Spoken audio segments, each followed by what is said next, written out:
So this sermon is going to be a little bit different than you'll probably wonder every time what I'm going to do, every time you come for Sunday. Are there 6 people that would be willing to participate? All you have to do is sit in the chair. 1? All right, so you're Adam. Well done, Adam. And Eve. Well done. And Abraham. And Moses. Mary. Moses. You can keep your seats for now, and I need one more. A Jonah or Jonah S. Okay. All right.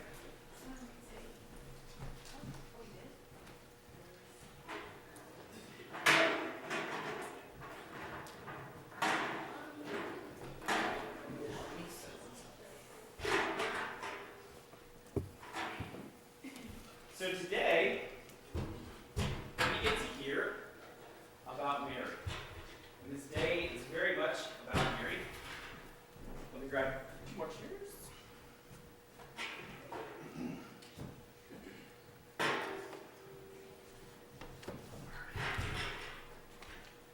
So we get to hear about Mary, right? And the things that God is doing with his servant Mary.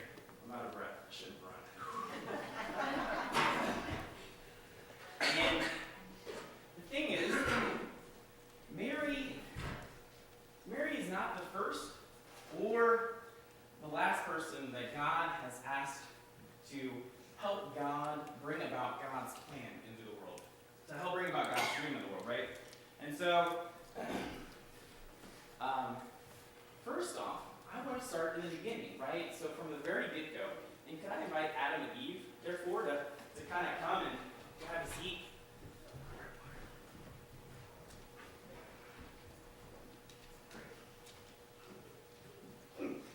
So might I introduce you, Adam and Eve? This is Adam and Eve. Eve seems, there you go, right? And so God, in the very beginning, says, you know what? From the earth, I will scoop you up, right? And God takes Adam and Eve and makes them and breathes his own breath. So made by God's tender hand, you were created in the image of God. That you, and even more so, you have God's breath breathed into you, right? And so you're God's partner people. God creates Adam and Eve to walk beside him in the garden, to participate alongside him in everything that God is doing. So they help name the animals, right? And God says to him, you know what? You are going to be stewards of all creation. You're going to help me take care of this beautiful thing that I made. Your job is to help take care of all of this. You are my partner people. Whatever you care about, God says, I will care about. You are my partner people always. Always. And then Adam and Eve, they decide that they know better than God, right? That they want to be like God. And so they go to do the one thing that they were told that they shouldn't do, and that is to eat the what? The fruit of this tree of knowledge. They decide that this tree of knowledge, tempted by the serpent, will help them be like God. They want to be like God. They decide that they know better than God, and that they can, in fact, eat from this tree, and things just kind of go to hell in a handbasket, right? Things just go downhill. And I'm sorry you're kicked out of Eden. Things are not very well. You can stay here, please, right? The thing is, though, I can't knock Adam and Eve. I can't, because I know that sometimes I put myself before God, that I think that maybe I know better than God, and maybe you do too. So I can't really be too harsh on y'all, especially because you just volunteered like 5 minutes ago. So I appreciate that. But the thing is that God continues to use God's partner people. And so can I have Abraham and Moses and Jonah, y'all come up here and take these 3 seats? Jonas. So Abraham, Moses, and Jonas. Right? And so, but God says, you know what? Even though you have messed up, even though you have decided that you think that you are more important than me or that you can be like me, I'm still going to walk with you. That I'm still involving you in my plan. That you are still very much my partner people. That you're my partner people. That I am using you in ways that are incredible. And so God goes to Abraham, no longer in person, right? And in the garden, God walks hand in hand with Adam and Eve. With Abraham, God sends 2 messenger angels. And God says to Abraham, you know what? You are my partner person. Abraham and Sarah, you are my partner people, and I will bless you, right? And I will bless you so that you might be a blessing to all the nations, that I will give you descendants more than the stars. You will have so many descendants that I am involving you in this plan. And you know what? You're going to have a son, and do y'all remember what Abraham and Sarah do when they hear that they're going to have a son? Do you remember? They laugh, right? Nice. 20 points. You get 20 points. Well done. They laugh, right? And Isaac even means to laugh in Hebrew. So they laugh and they call their son laughter because it's so funny that God would do this. That God is using Abraham to be the partner people. That God is using Abraham and Sarah and their descendants and the Israelites to be God's blessing in the world, to bless them so that they might be a blessing to others. That God continues from Adam and Eve to Abraham to use God's partner people to bless one another. And then we have Moses, right? Moses was a Israelite, so a descendant of Abraham. This is your child. Well done. So Moses is a slave in Egypt, and at birth he is abandoned because otherwise he will be killed.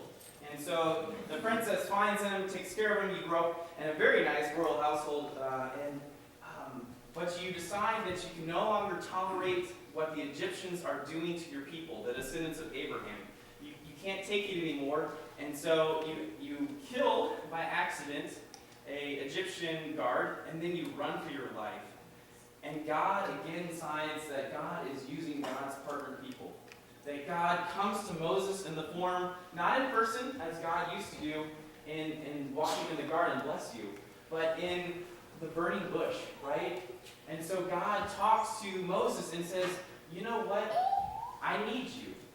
I need you to go to Egypt. I need you to tell Pharaoh that I am God and that he is not God. And I need you to tell Pharaoh that he needs to let my people, the descendants of Abraham and Adam and Eve, that you need to let them go.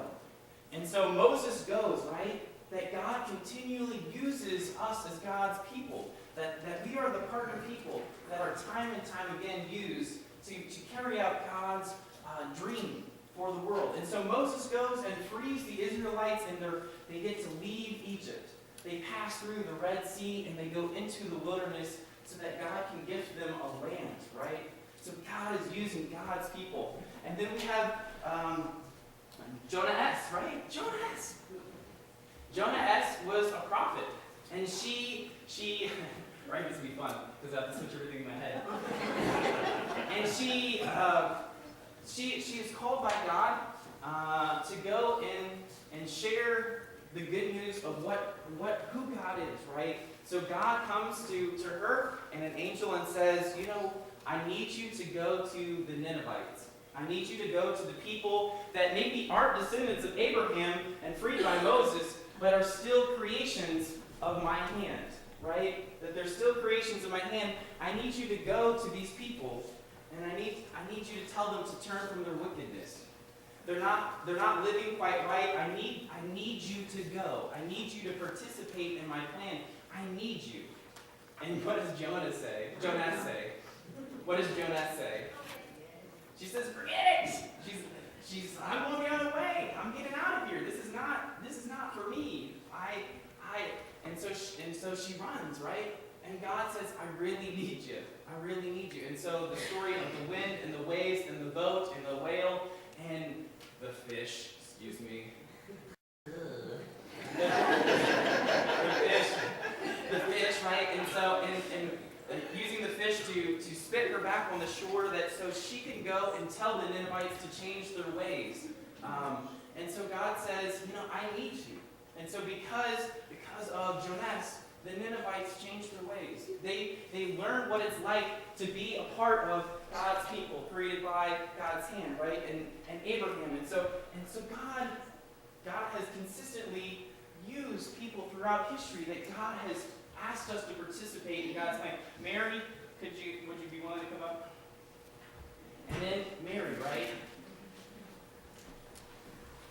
I feel like, well, afterwards we'll clap for all the volunteers. Thank you. And so then we have Mary. And this is where we find ourselves today in our gospel reading, as well as we wait for the baby Jesus to come into the world with Mary. And so Mary sits in a long line of folks and if I invited everybody from the Bible up here, the entire congregation would be sitting in chairs and there'd be no one to watch. But Mary sits in a long line of people that God has said, I need you to be my partner people, to work with me as I bring about my dream in this world. That's what God says to us. Mary is different, though, because God is doing something that God has done forever, but also wholly new. That this is an entirely new thing, that God says, I am coming to you in person. Do you remember when I used to walk with you in the garden? Do you remember when I used to walk with you in the garden? I'm doing that again. That I am coming into this world and I need you. Because I want to come to the world. I want to show people what my love looks like, what my mercy looks like, what my grace looks like. I want to show people in person what I really think about these things, to teach them, to help them grow, to help them know what it means to be my children, to be claimed as descendants of Adam and Eve and Abraham and through the desert, or maybe even an outsider, that all these things come together and Jesus. And I need you, Mary, to help me in bringing this about. Can you help me in this, right? And Mary's faith, I have so much respect for Mary's faith because she says yes to something that I don't know if I could. For Mary was probably a teenager, right? So you were a teenager, well done.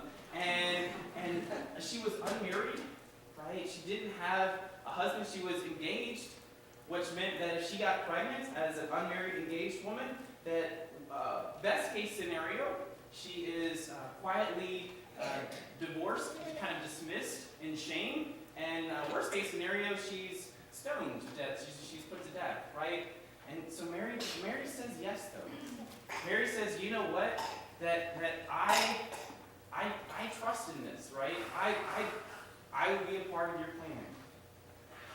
And God, for history, has used God's partner people, has used people like us to bring about God's dream for the world. The thing is it goes past Mary. That all of us are invited as God's people to participate in God's plan. And so in 3 days, we get to celebrate 4 days. Well, 3 days we get to celebrate Christmas Eve. And so that's what I'm counting down to, because that's like my first shift day. But 4 days, right, we get to celebrate Christmas. We get to celebrate God coming into the world, and that's God's way of showing God's love. That God is always with us. That from the very beginning, God has been with us, walking with us as God's partner people. The thing is, in this time of Advent, and we're still in a time of Advent, we are invited as God's partner people to work with God in bringing about, maybe not Jesus, the infant child, the Messiah, the Savior of the world, yeah, right? So maybe, but God is still breaking into this world in small ways. You know, the last night I found myself at Good Sam, right? And just to watch the medical staff and the nurses come and provide that caring to folks that need it.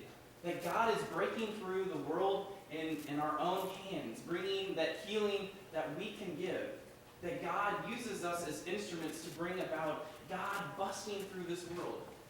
Or I think of the folks that are fighting Ebola right now, who literally risk their own safety so that God's healing can be brought into the world. Or like there were 2 police officers that were killed. Was it 3 days ago? 2 days ago? Did you all watch the news? Yesterday. Yes. Was it yesterday morning? Yeah. And so how to give up your time so that communities can be safe, right? And so to bring God's healing in the world. And I'm still learning the professions that each of you live in, or even what you care about in your off time. But know that God is continuing to invite you in to participate as God's partner people in the plan that God is building, right? So that God is continually coming into this world, continually showing God's grace and God's love and God's mercy, and God is using people like this and people like us. Amen?